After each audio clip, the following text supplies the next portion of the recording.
Hi, I'm Sid Whiting and I'm the producer of the Grey Nomad 101 DVD series about Australian caravanning. Now I've just finished producing Grey Nomad 107, Doing Tasmania, and now I'm going to show you how I did it, for two reasons. Firstly, because I get so many people asking me just that question, how do I do it? What cameras do I use? What software? And so on. Secondly, because at many caravan shows, the occasional bloke walks past with this really smug look on his face and says, I don't need your DVDs, I could have done that myself. And I feel like saying, mate, if you only knew what was involved, you'd maybe think twice about saying that.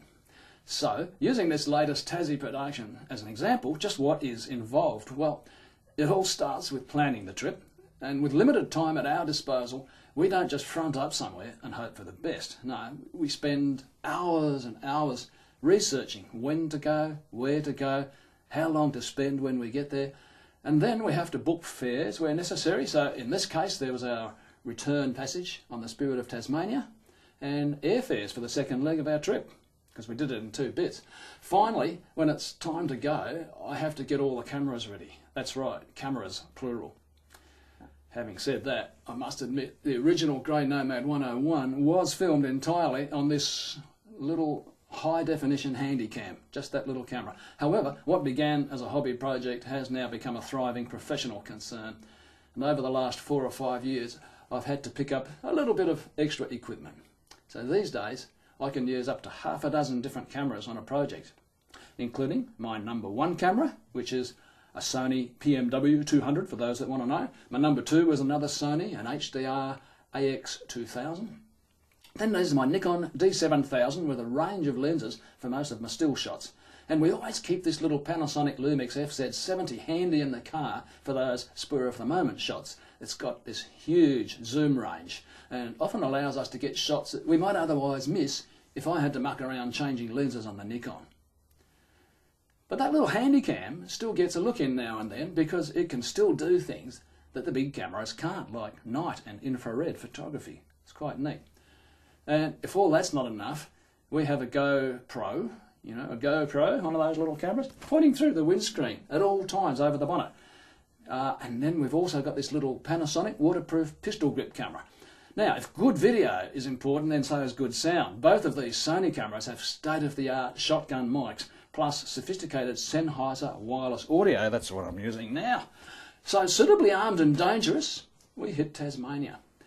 During our journey, we've filmed various activities and tours that we think will be of interest to our viewers. And then each night on the trip, I spend about half an hour transferring and backing up all the files from all the cameras.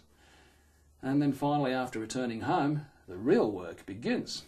This Tassie one has taken me 3 months afterwards to edit. Not full time, because these days I find I'm just not capable of doing that. I can only go for an hour or two before I become mentally exhausted and my eyes start to hurt. Of course, it's not just a case of sitting down and quickly whacking it together with Windows Movie Maker. I mean, you can do that, but a good job requires good software running on good equipment. Now, I use high-powered computers running top-level Sony Vegas Pro software. Sorting out which footage to use and which to discard and then arranging it all in a meaningful sequence on the timeline is just the beginning, because after that I add a commentary using studio-grade microphone and audio equipment.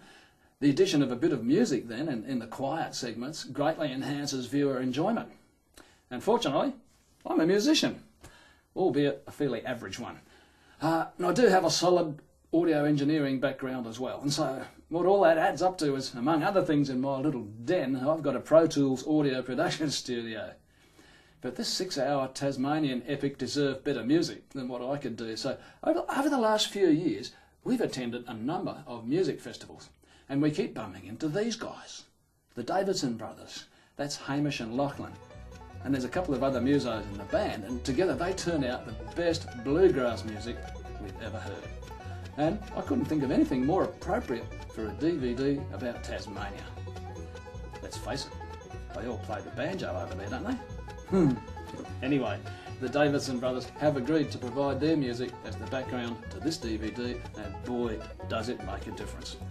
Don't forget to crank the volume. Now, as well as the footage shot on the trip itself, there are some other bits like introduction and conclusions and credits and things that need to be tacked on afterwards.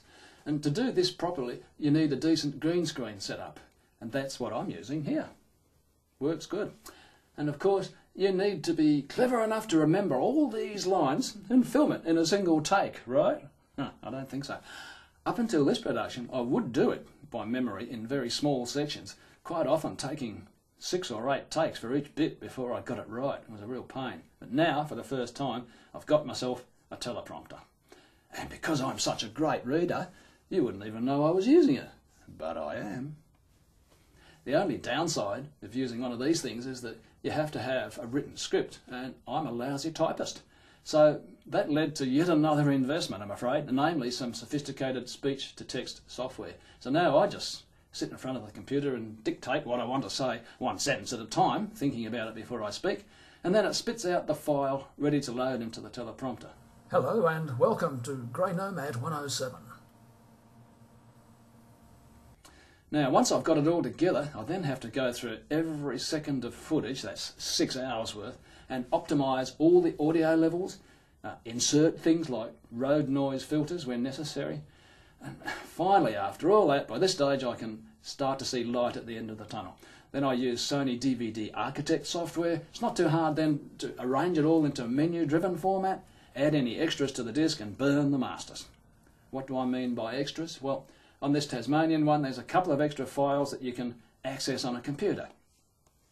It's a contact list of all the different tools and activities, all the providers that we used along the way.